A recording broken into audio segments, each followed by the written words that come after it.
My name is Tech Sergeant Chelsea Drake, and Black History Month is important to me because I think in this time we should be remembering our past, all the strides that our ancestors have made for us, while celebrating and embracing our present, so the things that we are accomplishing today, while still preparing for our future, thinking about the things that we are going to continue to create, to continue to celebrate, and moving our people further along than where we have came from.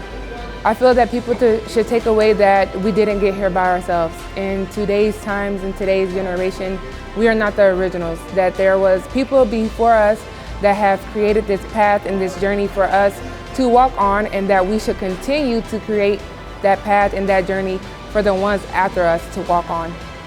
My vision on diversity in the future, I would have to take away from Martin Luther King Jr. that everybody, we as a nation, as a people, we all come together as one.